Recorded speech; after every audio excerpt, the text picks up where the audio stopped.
ದುಬೈನ ಪ್ಯಾಸೆಂಜರ್ ಬ್ಯಾಗ್ನಲ್ಲಿ 3.5 ಕೆಜಿಯಷ್ಟು ಚಿನ್ನವನ್ನ ಸಾಗಾಟ ಮಾಡೋದಕ್ಕೆ ಪ್ರಯತ್ನವನ್ನ ಪಡಲಾಗಿದೆ.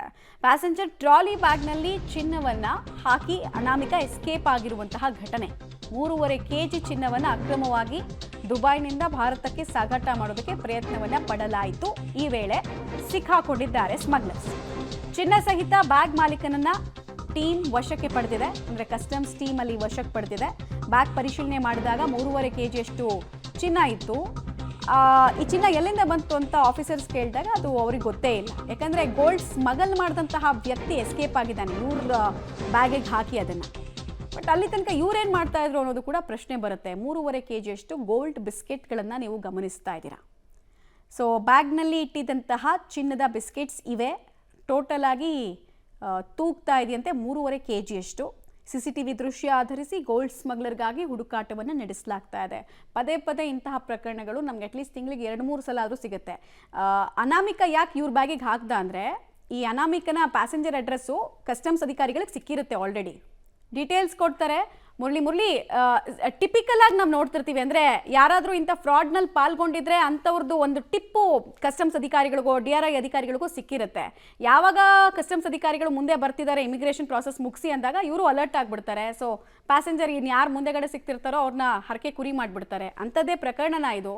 ಬಟ್ 3.5 ಕೆಜಿ ಹಾಕೋ ತನಕ ಆ ಪ್ಯಾಸೆಂಜರ್ಗೆ ಒಂಚೂರು ಗೊತ್ತಾಗಿರಲಿಲ್ವಾ ಅನ್ನೋದು ಒಂದು ಪ್ರಶ್ನೆ ಬರುತ್ತೆ. ಖಂಡಿತವಾಗಿ ಮಮತಾ. ಯಾಕೆಂದ್ರೆ ಪ್ರಮುಖವಾಗಿ ಇದು ಸಿಕ್ಕಿರುವಂಥದ್ದು ಯಾರೋ ಅನಾಮಿಕ ವ್ಯಕ್ತಿ. ಅಂದ್ರೆ ಅದಕ್ಕೂ ಚಿನ್ನಕ್ಕೂ ಆ ವ್ಯಕ್ತಿಗೂ ಯಾವುದೇ ರೀತಿಯ ಸಂಬಂಧ ಇರಲ್ಲ.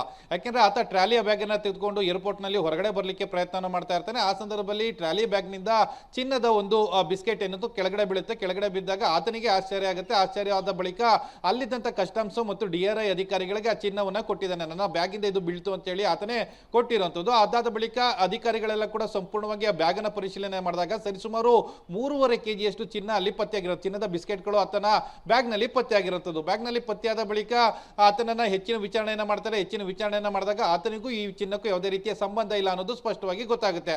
ಆದರೆ ಚಿನ್ನ ಹಾಕ್ತಂತವ್ನು ಯಾರು ಏನು ಅನ್ನೋದ್ರ ಬಗ್ಗೆ ಸಾಕಷ್ಟು ಪರಿಶೀಲನೆಯನ್ನ ಮಾಡ್ತಾ ಇದ್ದಾರೆ. ಏರ್ಪೋರ್ಟ್ನ CCTV ಫುಟೇಜಸ್ಗಳನ್ನೆಲ್ಲ ಕೂಡ ಕಲೆ ಹಾಕುವಂತ ಪ್ರಯತ್ನಗಳನ್ನ ಮಾಡ್ತಾ ಇರುತ್ತದೆ. ಆದರೆ ಇದುವರೆಗೂ ಕೂಡ ಆ ಚಿನ್ನದ ಸ್ಮಗ್ಲರ್ ಏನಿದೆ ಸ್ಮಗ್ಲರ್ ಇನ್ನೂ ಕೂಡ ಪತ್ತೆಯಾಗಿಲ್ಲ.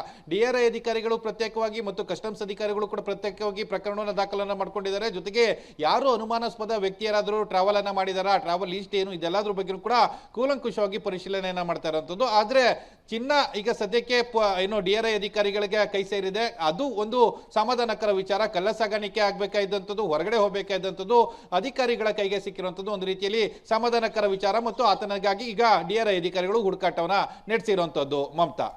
ರೈಟ್, ಧನ್ಯವಾದ ತಮ್ಮ ಮಾಹಿತಿಗಾಗಿ.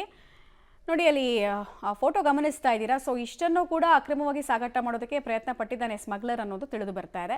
ಆಮೇಲೆ ಈ ಥರ ಯಾರು ಪದೇ ಪದೇ ದುಬೈಗೆ ಹೋಗ್ಬಿಟ್ಟು ಬರ್ತಾ ಇರ್ತಾರೆ ಅವ್ರದ್ದೆಲ್ಲ ಒಂದು ಲಿಸ್ಟ್ ಇರುತ್ತೆ. ಯಾವಾಗ ಟಿಪ್ ಅಲ್ಲಿಂದ ಸಿಗುತ್ತೆ, ನಮ್ಮ ಕಡೆ ಮಿಸ್ ಆಗಿದೆ, ನಿಮ್ಮ ಕಡೆ ನೋಡ್ಕೊಳ್ಳಿ ಅಂತ ಒಂದು ಟಿಪ್ ಸಿಕ್ಕಾಗ ಅಪ್ರೋಚ್ ಆಗ್ತಿದ್ದ ಹಾಗೆ ಆತ ತಪ್ಪಿಸ್ಕೊಂಡಿದ್ದಾನೆ ಬೇರೆಯವ್ರ ಮೇಲೆ ಹಾಕಿ ಅದನ್ನು.